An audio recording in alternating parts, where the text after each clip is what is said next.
important to understand why we sing, what we sing, where we sing, how we sing, the words we sing.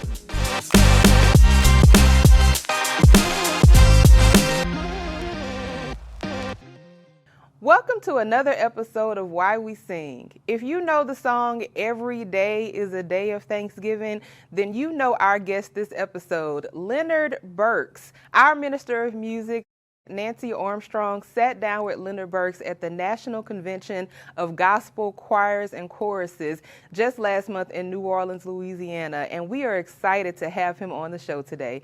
Enjoy this episode.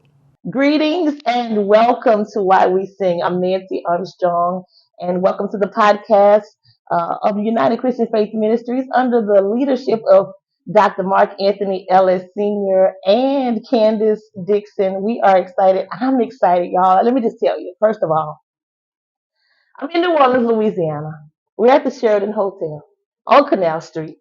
And I am privileged and so privileged and honored to be able to share space with this gentleman. It's a story behind how I met this man of God the last 30 days. Okay. And let me tell you, you may not know him, but you will in a minute, but you know his music. We've been singing it a while, and we'll be singing it for a long time. Our grandchildren will be singing this particular song, and we get to share space and time and find out why Leonard Burks, Wow. the songwriter of Every Day is a Day of Thanksgiving, right here. Leonard Burks, How welcome. are you, Nancy? Well, you make me feel like we've known each other for years. It's felt like that since day one. Yeah. So we have to tell the story. Well, let's tell the story. Okay, so about a few weeks ago, we lost a genuine Absolutely. jewel to the gospel industry, C. Ashley Brown Lawrence, and a mighty, powerful gift. Absolutely. And we're not going to question God, however. We're just going to thank God for the life that He did give us. She was 39 years old and made such an impact in gospel Oh, music. yeah. And a friend of mine, of course, you've been knowing her a long time with her ever father, since she Bishop was a Brown. baby. Since she was a Yeah, baby. Now, yeah, she shared the story with me of how basically she was just a baby that was just held up in the Absolutely. Absolutely. brought up in the gospel industry. And she passed away, went on to be with the Lord, and we were at the funeral about to go to the cemetery and made a pit stop. Yes. Thanks to the one and only, my mentor slash brother, cousin, everything, B. Michael McKay. Michael McKay. And so we made a pit stop, and I got to meet you at a dinner table. Absolutely. And so from there, at the repast, we just hit it off, had conversation. The Lord bless our chemistry. Let me say divine connection. It was a divine connection. Divine connection. And of course, we were talking about the Thomas Dorsey Convention, Yeah. which is where we are now, the last and final day, the National Convention of Gospel Choirs and Choruses. And this is my first time.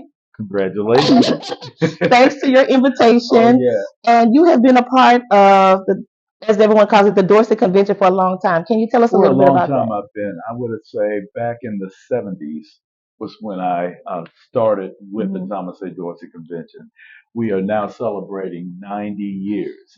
And I have been working with the choirs from the youth on to the alumni, now the mass, and have been over the mass choir for over 38 years. Wow. So God has been a blessing. Wow. Let me tell you, I've been here all week, and the days that I was not here, I was able to actually stream it. Yeah. And we were talking about earlier about how GMWA had like this 2,500 voice choir. Yes. Now it's kind of hard to bring the choirs back right now, especially after the pandemic. It is. And we were talking about what are some of the things that maybe have hindered the large choirs. We're talking about social media, phones, times are different. How can we save the tradition of gospel music, or what Thomas Dorsey really stood for? Well, one of the things that Thomas Dorsey did, once he got saved and he allowed his music to be a part of the church, he involved himself not only in the music, but in the leadership of the church. And I think to have music and ministry, the ministry of the word and the ministry of music together is better than ever being apart. And I think that during that time, they were able to gravitate and embrace um, the, the the coming together of those two ministries, and it made a big difference in how choirs Hmm. came together. As change went on, even before the COVID period of our times, uh, there was a change, a trend, I would Yeah. say, with people bringing forth praise teams, Hmm. and which involves six, maybe eight singers. Hmm. And I don't have a problem with that. I think it's a wonderful thing, but I don't think it was meant to replace the choir and Exactly. just the importance of their place in a Hmm. worship experience. So we just need to bring it back. Bring it back, and the information and the opportunity that the Dorset Convention and all the conventions, Gospel Music Workshop of America actually afford us. I encourage everyone to become a part. Exactly. Yeah. And I might say, to add on to that, is that coming to the convention every year is a testament to why we should continue this. Whether in your churches you made those changes, when you go to a convention like this, you find the joy of choirs coming together and fellowshipping Yeah. together and learning from each other and learning how to develop the gift that God has given you. It's a gift to they learn their purpose in their gift. Yeah. Through this type of experience. So over the years, people have just had an enjoyable time here, and Yeah. it's great. And I was listening throughout the week at they call them Dorsey babies. Yeah, yeah, yeah, yeah, yeah. Now Melvin Crispell Yes, is a Dorsey baby. Of course, he was the winner of Sunday's Best absolutely. a couple of seasons ago, Hmm. and he ministered this week. And just to see the fellowship between everyone, to see how his ministry has grown, and all of the artists, songwriters, singers, musicians that have come out of the Thomas Dorset Convention. Absolutely. I'm flabbergasted. I mean, just like Melvin, back in the day, there was Hezzy and Yes. Donald Lawrence. We were all enrolled in a youth choir together, Yeah. Wow. and it was a family based, and still is a Hmm. family based convention, where once you come here and you involve yourself, we enjoy each other. Hmm. We found ourselves. It's no competition, but there was just a way that uh, your gift is just as good and just as important as someone else's gift, and Right. we can learn from each other's gift. And that's how it just generated into a powerful relationship. So that when God blessed them, and God has blessed Hmm. Hezekiah and also Donald and Hmm. other artists of that kind, they never forget the roots and they come back to it, Yeah. and it's just like coming home to family. Stephen Hurd. Stephen Hurd is Yes. a great example. Yes. Yeah, I Yes. remember when Stephen Hurd um, started coming to the Wow. convention, and I think that's why he's still coming. And you were sharing a story about Bruce Parham. Can you Bruce, tell us a little bit about that yeah. story? Because Well, I want to say something about that. I'm involved with both the Dorsey Convention and the Hmm. Gospel Music Workshop of America. And at that time, I had done a workshop in Philadelphia where this guy, Bruce Parham, Hmm. was just coming up to sing. And man, was he a singer. He was a glorious singer. Hmm. And I just asked him, did he know about the convention? He had no clue of what the convention was. Hmm. So I invited him to come to St. um, he got his money together and they got a van, the youth of that area. Hmm. They came in, and unfortunately the van broke down and he thought he wouldn't have time to sing. Hmm. But when he came in, I took him over to a piano and taught him a song I wrote Hmm. called Our Fortress. Hmm. That day, he learned it and they sang it that night. And when he sang it, someone tapped my shoulder. Well, let me tell you, he slayed the place. And he tapped my shoulder and told me, Reverend Cleveland wants to see you. And Reverend Cleveland told me, he says, Leonard, as soon as that boy finished slaying this place, you tell him to come back to me. Uh-huh. Uh-huh. And from that point on, uh, he went to California and he became a James Cleveland singer.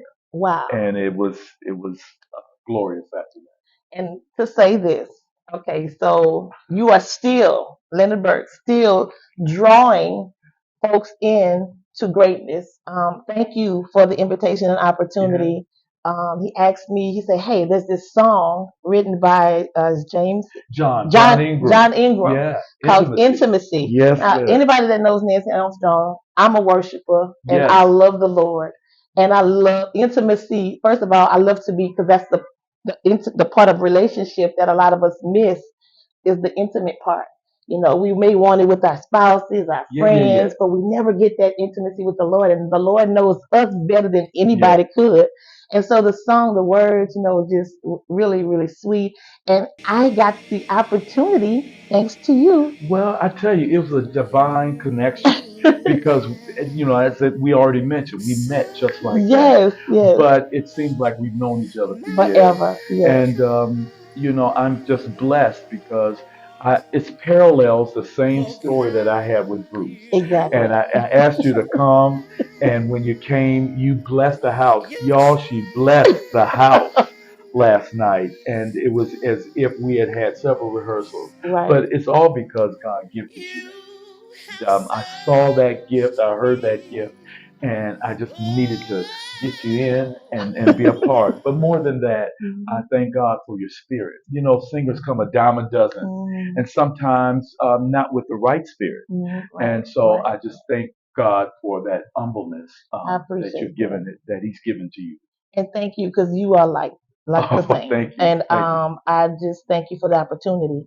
And once again, just like with Bruce, I feel like you're still doing it, and probably will Yeah, yeah. always. But it's a good cause, of course, to give God glory. So you've given us a lot of reasons why Oh, you yeah, sing. yeah. Let's talk about every day is a day of Thanksgiving. What was your inspiration for that song? Well, it was to me at the time, it seemed very simple, almost Hmm. too simple. When I had gone to mom's, as we Hmm. usually do on Thanksgiving Day, and we were sitting at the table, and uncles and aunts and cousins had all come in, many of whom, some of whom went to church, others of whom did not, Hmm. but at this particular time, on this particular day, we gave thanks, and after I ate, and those who know it, I ate. I left from that room and I went into another room, and I enjoyed the fellowship so much, and I enjoyed the expression of Hmm. Thanksgiving. But I realized, and it came to me that every day could be that way with everybody. Giving thanks. So, I mean, as we sing songs, we're not invited to sing. It's a Hmm. command to sing, you know? Yeah. And so, I know this is important to God. Hmm. So it's important. It should be important to everyone. Right. So as I sang and started playing this little song that actually at the first time I was sort of like embarrassed to sing it. I thought it was a little children's little Right. Are song. you serious? And as the Lord gave me words and messages, Wow.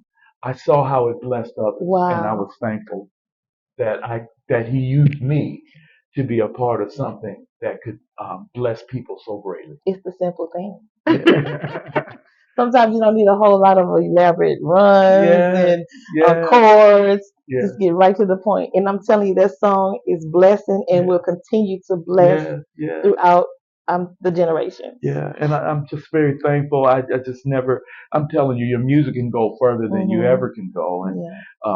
years ago, when I started getting calls, it was in the couple of the hymnals. Hmm. But then I started getting calls from Hmm. Canada and other countries who Hmm. were putting that in the hymnals. I said, well, it's only God, So Wow. I'm thankful for What an inspiration. it. What could you and what words could you give to encourage songwriters of this generation to keep the tradition of the hymn alive? Stay in the Word of Mhm. God. I think that's the major base. It's the only Mhm. base, and it's a foundation for you staying to have sound music, Mhm. sound gospel music. Gospel music is the good news, Yeah. and I guess that's why I enjoy. as a music coordinator, Mm-hmm. collecting messages Mm-hmm. that are good news messages. I love that. That's what it means to me, so that we can encourage and we can inspire, and we can um, even we can even bring sin to death. I Right, mean, it's right, a right, war right, thing, right. but it's out of obedience to the Mm-hmm. Lord. And so it's all based in His Word. Mm-hmm. You know, let the Word of Christ dwell in you richly, Yes, in yes. all wisdom. And so that scripture really applies to this. And that's what we have to carry as we um, go in our pursuit for growing in music and growing as songwriters. Right, right. And I noticed all throughout this week that you all really pour into the next generation Yeah. with the creativity because all of the music that was ministered was original Yes. music. And I felt in receiving this gift of music that it was so fresh. It was like, okay, I got to do this. I got to bring this back to the church. I got to bring this. I got to let Mark Jr. hear this. I got to let Pastor. It was just so good and Yeah. fresh. Yeah. There's so many treasures in this musical treasures on this earth. Absolutely so. And this is just one area. Absolutely.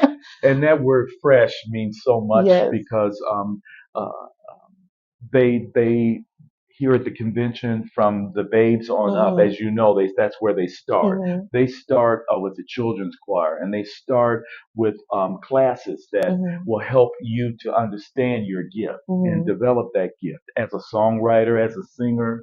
And by the time you reach other departments, you're not only developed, but you are inspired by what others do. That's Again, we're good. family. Yeah. So it's not like I got mine and you got yours. We Yeah. come together there. And out of that, God just blesses so Mm-hmm. many people.